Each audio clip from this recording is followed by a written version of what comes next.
Hi, I'm Sam, your resident fantasy reader. And I'm Morgan, your romance reader, and we welcome you to Just One More Page, where it's never just one more page. So, Sam. Yes. Once again, we're awkward at starting the podcast, even though we're 100 episodes in. 120. Oh my God. How do people do this? How do people start the podcast? Like, I don't know how they function. Like, you know how we have pretty much like an outro? The outro or the intro? So our outro is like pretty much memorized, but like most people have like an intro like, hey guys, welcome to the whatever podcast this is, where blah, blah, blah, blah, blah, blah. And today we're going to talk about blah, blah, blah. And we're just like, what's up? We're like, awkwardness. Hi, we're here. I think it's part of our charm, honestly, by now. I think it's just a part of our charm. It's our awkwardness. By the way, talking about something awkward, I texted you about this today, but I'm currently reading this book. I've been wanting to read forever. I was actually going to save the book for my birthday week because I took off like a week and a half. So I was like, oh, I got to read. But I've been like wanting to read this book so much. So I bought the physical book, but I also love it so much that I bought the audiobook so that way I can listen to it also at work, because I just like, that's how much I'm in love with this book. And it's called Binding 13, which is a YA novel. Yeah. Very much a slow burn. And it's written by someone, I think, she's obviously Irish because it takes place in Ireland. And, you know, the first audiobook, I want to say, is like 10-12 hours long or something like that. It's a pretty long audiobook. And so I listened to the whole thing. I'm at the end of it. I only have like 2 minutes left. I'm like, wow, they never kiss. They're not going to kiss, Sam. I understand that there are 2 books. Like there's Binding 13 and then there's like Saving 13. I think that's the second one. I probably am wrong, but I know there's a second book in the series with this couple. So I was like, how are they going to go to the second book and not even have them kiss? Like, I feel like they're barely getting there. I feel like after all this time, because it literally, Sam, I'm not going to kid you, majority of the book is just like them dealing with their own shit. And then towards like the end, they finally are slowly getting together. I'm like, how is it this whole book, like nothing's happening? So I was getting so annoyed. And I finished the book and I was like, asked any of my coworkers, I was so mad. I was like, where's the kissing? I was like, it ended like this. Like, what is this? I was like, well, I guess I got to get the second book. So I go on Audible to click the next book. And I realized, I was like, wait a minute, why does this say the same title? They took the same audiobook, which I've never seen this before. I don't know if you've seen this before, Sam, where they literally took the book and they split it into 2 different audiobooks. I've never seen that before. Oh, interesting. You know, the what's that book that was like The Orange Tree? Yeah, The Power of the Orange Tree. That was a pretty big book, and that audiobook is not split up into 2 different books. This book is about 700 or 800 pages, and they split it up into 2 different books. That's weird. The books I'm reading now, Brandon Sanderson ones that are like 1,000 pages a piece, even their audiobooks aren't split up. They're like 24 hours long, 25 hours long. So I've never seen one split before. Honestly, with those types of books, I would expect them to be, if there was a choice or decision to make them into 2 different books. But no, this book is in 2 different audiobooks. Each book, I want to say, is over 10 hours long. Oh, wow. And you think that you're like, wow, Morgan, that's a crazy audiobook. But listen, I'm more than excited. As long as they kiss, that's all I want. All I want is them to kiss. So if you've not read Binding 13, you should, and you like a good YA slow burn romance, so go check it out. It's so good. Even though I think that this is more so new adult too, but it's so good. But how was your week, Sam? Sorry I had to go on the whole rant about this because I just discovered this like an hour ago. So how was your week? It was good. Derek surprised me with tickets to Moulin Rouge, so we went and saw that on Wednesday night, so that was pretty cool. Is that like the Broadway play or is it like a movie? It's the off-Broadway cast, but it was a lot of fun. The audience like really got into it, and I didn't realize like they sing like modern music. I mean, they had some Katy Perry in there, and they had like Miley Cyrus in there, and just like, I don't know, it was fantastic because they have this like really serious moment, and like someone would be like, I came in like a wrecking ball, and we're all like, what the hell is going on? And sometimes you were like, you didn't know what song they were singing because it was like in a different key and a different like rhythm, and so it took you a minute to catch on to what it was, and once you did, it was so freaking funny. But it was a lot of fun. Is this like because when I picture this, I picture the movie. Yeah, it's nothing like the movie. So In this one, I mean, it's the same thought. So you're like in this like cabaret style club, and the club is about ready to go under, and this person comes in to save it. But the big difference is like, you know how you had Christina Aguilera's character, and then you had what's her name, Cher? Was it Cher? Oh, do you know what? I'm thinking the wrong movie, Sam. Wrong. I'm thinking the movie where it's them and it has the guy who. What movie? Oh my! Finish what you're saying. I'm gonna look up this movie. Okay. Anyway, so basically, the main character Satine, she's basically given the task job to woo this Duke person, but then there's kind of like a moment of miscommunication, and you know, and they play it out really well, where like she thinks this like beggar person who came from America trying to like sell his show is the Duke, and then they end up falling in love, and then it's like this like secret love affair through the whole thing. It was fantastic. I had so much fun. Derek had a ton of fun too. I was shocked because he's not like a huge like theater person, but he had a lot of fun. And it was just, I mean, it was a good time. And then like when it ended, we thought it, like the whole audience thought it was done. And then all of a sudden the lights come back up and they just start singing like Moulin Rouge, and like it's just this whole, it was amazing. Everyone was clapping along. It was so much fun. I had a great time. You know what? Let's talk about our book that we're going to be reviewing this week, or talking about today. So today we're going to be discussing Emily Henry's newest album. Oh my God. I almost said album, but no. We'll be discussing Emily Henry's newest novel called A Funny Story. And this is the second novel that we have read from Emily Henry. The first one we read from her was People You Meet on Vacation, which was episode 22, Sam. Isn't this our third? This is our third book, yeah, by Emily Henry. And then Happy Place was episode 69. It's just crazy to think about because now we're in our hundreds. We're like, what? I don't know what episode this is. 100 and... This is 121, I think. Crazy. Is it 121? I have to look. We might be on 122. I think. I don't remember these things. If anything, I have to write the number over and over again so I don't misnumber it. But this book, which is called the, like, obviously Funny Story, follows Daphne, who has everything she has ever wanted: a husband, a good job, and more importantly, a family. That is until everything falls apart when Daphne's fiancé, Peter, realizes that he's in love with none other but his childhood friend, Petra. Now, losing everything, Daphne moves in with the only other person who could understand how she feels, and that is Miles, Petra's ex, who is completely opposite of uptight Daphne in every single way. After a drunken night out, they post misleading photos. After all, who could blame them? But of course, them pretending to date is all for show, right? Because there's no way Daphne would fall in love with her ex-fiance's new fiance's ex, right? That is a mouthful, isn't it? Listen, it sounds confusing when you read the book. You can completely make sense of the story. It's just that verbiage is a little funky. It honestly kind of feels like it's one of those tongue twisters, like Sally sat by the sea, but instead it's my ex-fiance's ex.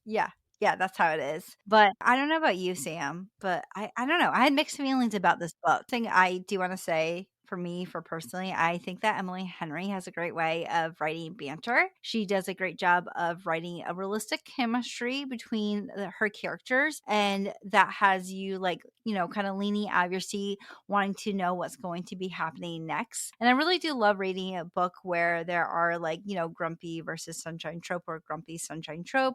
And I was beyond happy that I was in that book. And yes, I do count Daphne as low-key kind of a bit of a grump, because Miles is legit such a golden retriever boyfriend with a cinnamon roll. There was many times where I was like laughing while I was reading this novel. I felt that things were a bit rushed sometimes. I get it that they were going to fall in love, but I guess I want to see more scenes of them doing cute things together. And okay, I guess there was cute scenes of them together doing cute things, but maybe I just wanted the book to be longer, okay? But this book deals a lot about like what it feels like to go through a breakup, and doesn't shy away from the feeling that, you know, you get of grief while dealing with a breakup. Appreciate Emily Henry didn't go from them me like you're straight up broken up to you straight up fall in love. I can appreciate that there was a period of them grieving. And the only thing really negative I have to say about this book is that I do want to say that I didn't think that this novel was going to be the novel we were going to get. This book to me seemed like it was going to be about them fake dating to get their exes jealous,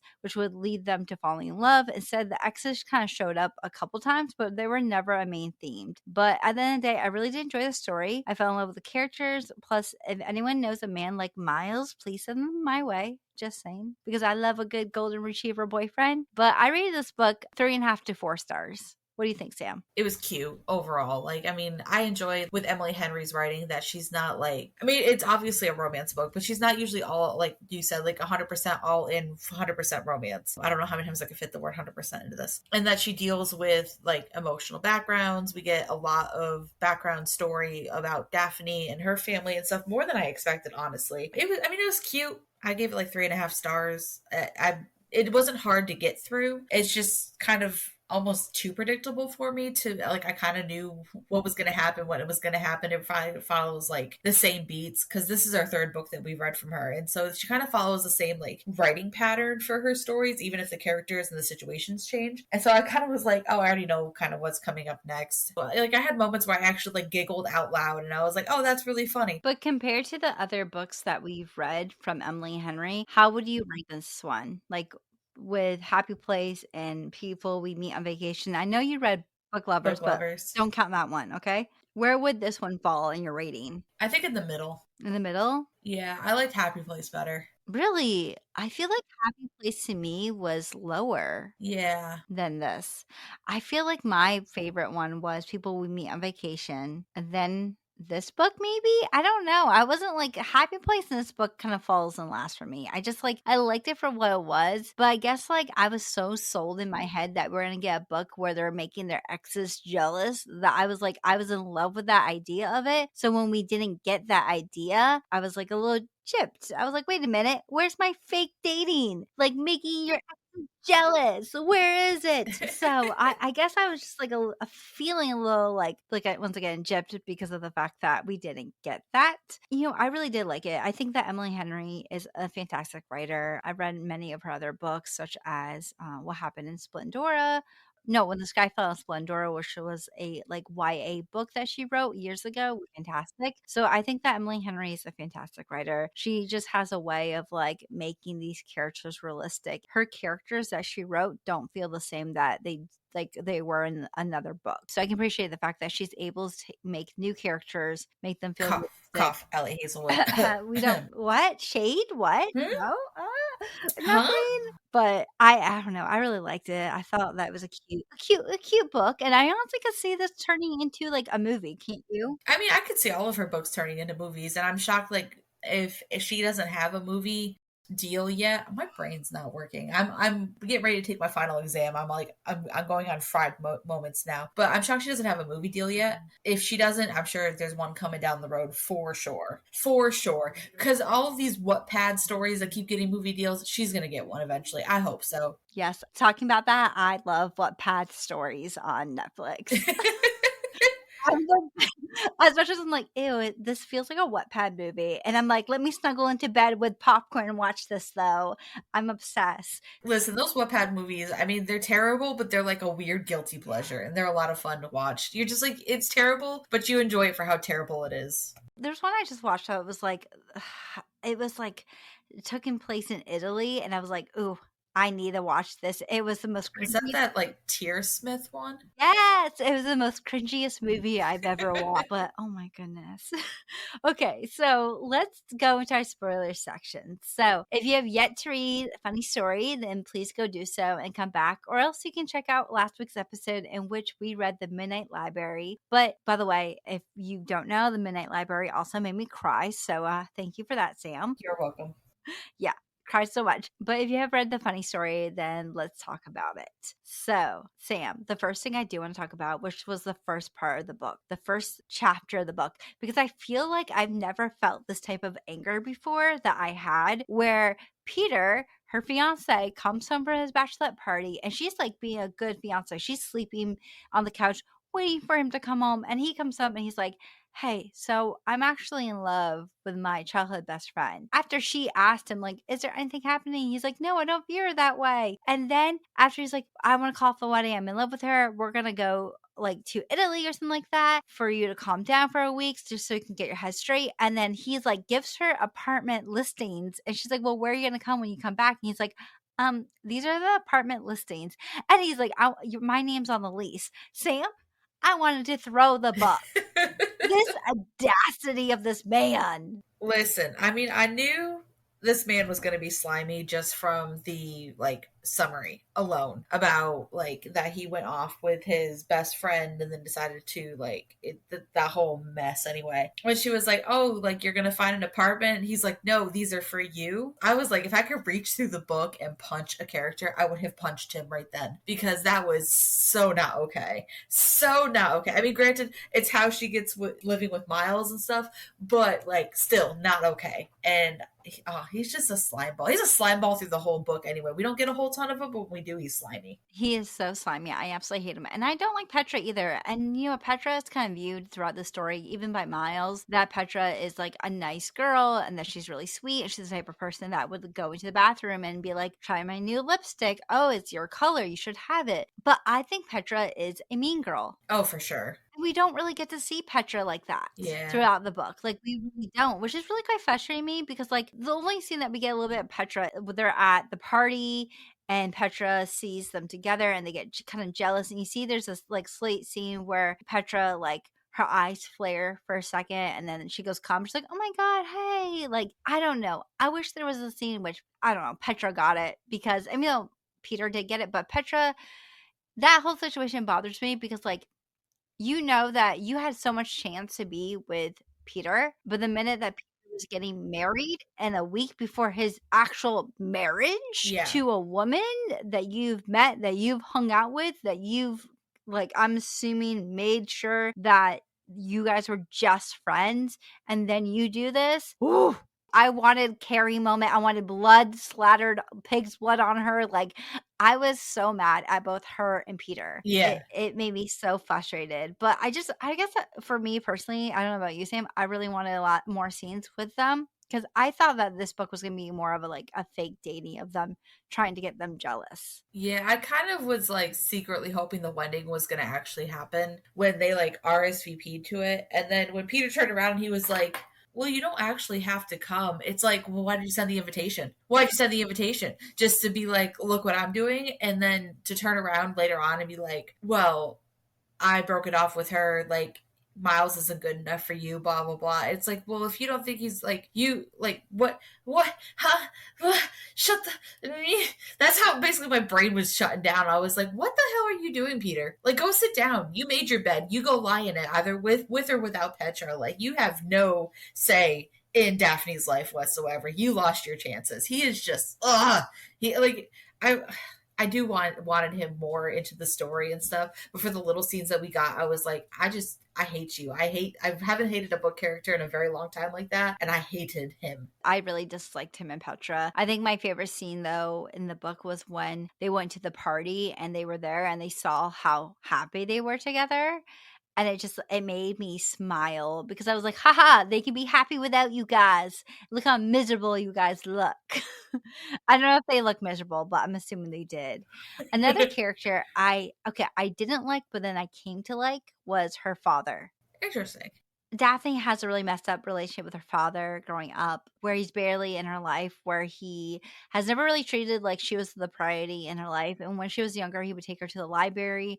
Instead of spending time with her, he was always flirting with like the librarian there. So when Daphne's father comes back in town with his new girlfriend, which is Starfire, by the way, I love how it's like Starfire is from Vermont, because when you think of someone who's like that, I guess you think of Vermont. I was like, I feel a little Listen, when I hear that name, I think of like California, not Vermont. Me too. I was like, as a Vermonter, I am offended. How dare you put that hippie? How dare you send the hippie to Vermont? Which, by the way, Vermont does have a lot of hippies. I mean, we got some hippie dippies too. Like, you go out to the backwoods of nowhere, then you got some hippie dippies, but nobody named Starfire. Yeah, absolutely not. Not that I know of. I am offended, Emily Henry. I am offended. We would like a signature book, please, as compensation.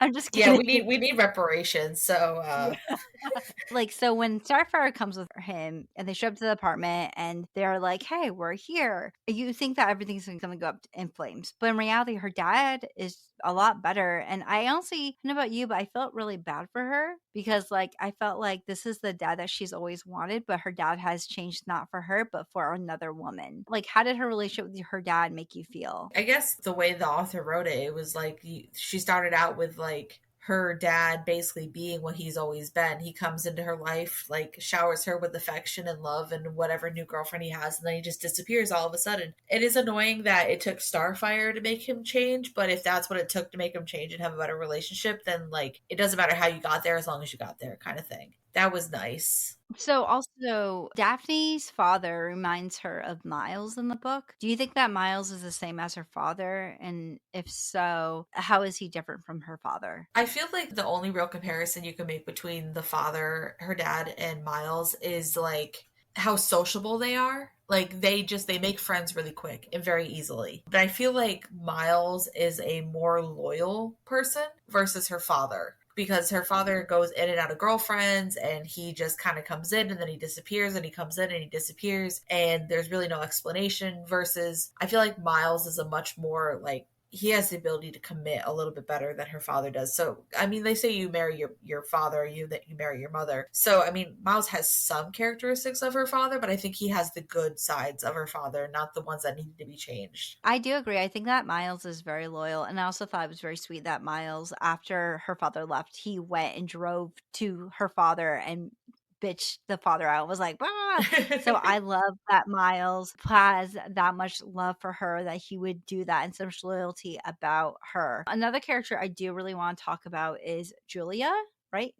His sister? Yeah. Julia comes into town, and I absolutely love Julia. First scene we have of Julia is when she comes into the apartment, she sees Daphne, and she asks Daphne about her brother's beard. And Daphne is like, after, Miles has told her, like, can you please just say you like my beard because my sister will bully me, even though they're like 10 or 15 years apart. So Daphne's like, no, I like his beard. And Julia immediately turns to Miles and is like, you talked to her before.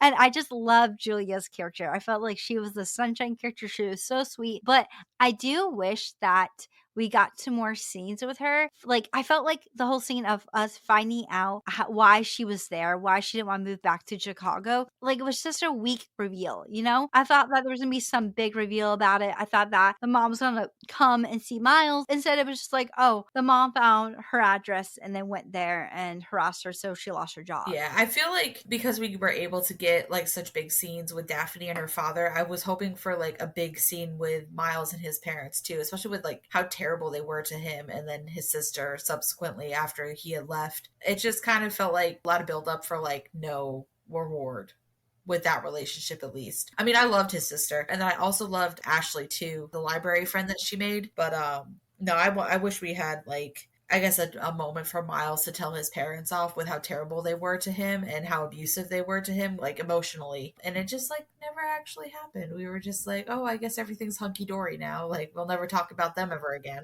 I just wish there was more scenes of Peter and Petra and some like revenge there. And then also our Miles's mother. I mean, us learning about the situation and Miles finally standing up to the mother and, cutting off ties, which I guess he has cut off ties, but I wish there was more of that. But the one thing I will say about this book, though, is that it does a great job with talking about trauma. Yes. And the growth they have to go through, from Miles' mother being a narcissist and his father standing by doing nothing. Meanwhile, Daphne, who wants so badly to be a part of a family that she's going to marry Peter, who always constantly put her into a box. And on top of that, like I said before, her father made her feel like she was not worthy of love. This book was a love story. But at the end of the day, it also showed that even if you feel broken, you're still worthy of love. And there was a scene where Miles says to her, I don't want you to look at me like I'm broken. And legit, Sam, I'm not gonna lie, that part right there almost made me want to cry. Did you think that these characters did a good job of showing growth, or do you think that their development was a bit too rushed and forced? It took almost too long for them to start working through their trauma, because I think it was like almost like 3/4 the way through that Miles finally called Daphne out on her crap of like, hey, I wish you would stop saying that I'm just doing this because I'm a nice person. Yeah. She was always constantly justifying other people's actions toward her, and I feel like when you grow from trauma, it's kind of like an up and down. It's not a straight line. Like you're obviously not going to just like keep making progress and then never go backwards. But it felt like Daphne wasn't making progress, and then all of a sudden she made all the progress. And then she went back just a little bit when her father came through town, and then she thought that Miles betrayed her, and so she was just like, "See, I told you," like self-fulfilling prophecy, and then it like kind of like came forward. But I feel like Daphne sat in her trauma for too long for what the story is. Like I felt like she should have started to work through it a little bit better and a little bit more, and then have her father kind of like knock over the pile of cards a little bit and then her build back up. But it was just like, he's just being nice to me and nobody's really my friend and nobody likes me. And because case in point, when she reached out to what was her name, Sylvia, the one that she made friends with through Peter, Yes. and everything, and then she was like, oh hey, like she reached out to her and she was like, oh, maybe I can make friends outside of Peter. I wish she had that revelation a little bit sooner than she did. But I also feel like with her, it took Miles to show her that she was worthy of love and to not put her in that box of her having to feel or do or be a certain way. And so I think that it was great to see in a book, like I said before, it wasn't so cut and dry of them like, oh, they broke up, now they're in love. I really appreciate the whole storyline of, sometimes even though you feel broken, you're still worthy of love. So Miles and Daphne do go on a bunch of adventures together, from going out to eat, going on that lake. What was your favorite adventure that they did together? I feel like when they were going to like all the farmers markets, because I thought it was hilarious that he just kept getting free stuff, and she was like, what is this? Why do you keep getting free shit? That was the moment too where she, like, her and Miles finally like had like a real kiss, and it was so awkward and hilarious because she was like, I went in full force and he went in for like the soft subtle like peck, and then they just start making out and they look back, Peter's just gone. Yeah, because I love the fact that Peter sees him there and is like, hey, you shouldn't be dating Miles because he doesn't talk to his family anymore and he's not worth your love. First off, dude, go away. Like, Right. ew. Like, how dare you cheat on your fiance, break off the wedding, have her move out of a house that she just moved into, that she furnished, and be like, you shouldn't date that guy. Screw you. Well, I also love too that like Daphne, not necessarily with Peter, but Daphne with Miles was like, because he's like, well, we source all of our stuff from here, and she's like, what do you mean you source all your stuff from here? And he's like, well, I work in this kitchen, and I'm a like this like fancy wine place or whatever, and she's like, oh my gosh, you have a job? Like, and he's like, what do you think I did? Because I mean, when we first meet him, he's kind of represented to us as this like straight up pothead. He's like, well, what do you think I do? Like, just go out and like run the streets, basically. Like, I have a job. My favorite thing is that he's smoking in the apartment, and she tells him like, "You just not smoke in the apartment," and he's like, "Okay, I'll hang my head out the window." But then he tells the dad he can't smoke in the apartment. Yeah, because I think he realized that it bothered her, so that's why he said it. Oh, okay. I mean, that's fair. But I just imagine this guy with like a beard, because he has such a big beard, his head out the window, and him silently crying as he's smoking. I loved Miles's character. I feel like there's a special part of me that absolutely loves like cinnamon roll characters. But I don't know, Sam, do you have anything else you'd like to add about this book? No, I mean, it's cute overall. I enjoyed it. I enjoyed the library theming of it. I enjoyed her talking about that little like 12-year-old girl she like gives books to, and they have their own little like book club and stuff. I was like, that is adorable and so much fun. Even the like side characters, even though we don't really spend like too much time with them, they were all a bunch of fun too. Like the ladies she met at the farm stands and the people at the poker night and stuff. And then when she finds out that like a bunch of the library people all play poker together, and what's his face? I can't remember what his name was, but the older guy, Henry, he's like, I don't play favorites, just remember that, or whatever. And I was just like, I love all of these characters. They're so much fun. It definitely was a small town romance too. It was. I mean, I enjoyed it for what it was. It was a fun ride. I mean, I still rated it like 3.5 stars. Like, I didn't hate the book. I mean, I listened to it in 2 days, so I got through it pretty quick.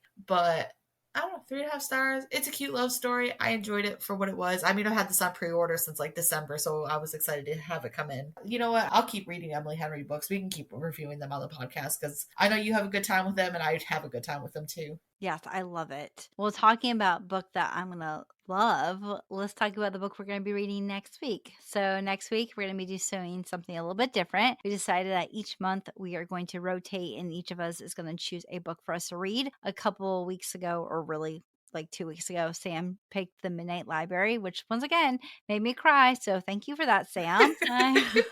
This time I get to pick. And I know I'm supposed to pick a book for my TBR list. But listen, I love this book and I wanna force you to read it with me, Sam. Okay.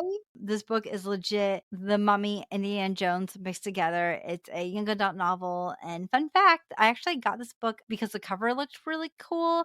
And I didn't read it for over a year because I was like, this looks like a fantasy. Why did I even buy it? And then I decided to read it and my mind was blown and I absolutely was obsessed with it. This is The Curse of the Spectral Queen by Jenny Elder Monk. This book takes place in 1920, so it's a little bit of in the past. It follows Samantha Knox, which, fun fact, Sam, you have a book with a main character with your name. In this novel, Samantha Knox has to put away her dreams when her father didn't return home from the Great War. Instead, she works in a bookshop repairing books, but everything changes when a mysterious package arrives with a damaged diary inside. Ruthless men are now after her to reclaim the diary, so she turns to her best friend and her childhood crush for help. They end up on a high-stake adventure that lands them in Dublin, Ireland, where they discover an ancient order with a dark purpose to perform an occult ritual that will raise the spectral queen, the Celtic goddess of vengeance and death. To stop them, Samantha must solve a complex cipher, one that will lead her on a treasure hunt. What do you think, Sam? I hope you like it. I love this book. It's such a fun book. I kind of wish you picked a book that you haven't read before because it's like I'm really scared because if I don't like it, you're going to be sad. Well, if you don't like it, it's okay. Okay, I'm probably gonna like it. It sounds pretty good, and you speak very very highly of it because you've talked about this book for a while now, both on and off the podcast. So like, I'm excited to read it, but at the same time, like, I'm just nervous. Be nervous. Okay, so if you guys like this podcast episode, would like to support us, please remember to rate us on Spotify as it does help push our podcast out there. Also remember that you can find us on other streaming sites such as Spotify, Apple, even Audible Podcasts, or wherever you can find a podcast. You can also find us on YouTube, just one more page, and Sam will tell you about the rest of the socials. Okay, so if you think we are absolutely hilarious, fun fact, my friends, we are, and we do have a TikTok. It is a Just One More Page podcast, and for all of the pictures, schedules, stories, whatever else we decide to post or repost, we do have an Instagram. It is Just More Page Official, so go ahead and follow us on there. Come stalk us, come slide into our DMs, tell us what you think, and we will talk to you all next Sunday. Okay, bye everyone. Bye. Oh, I gotta press stop. Oops. Yeah.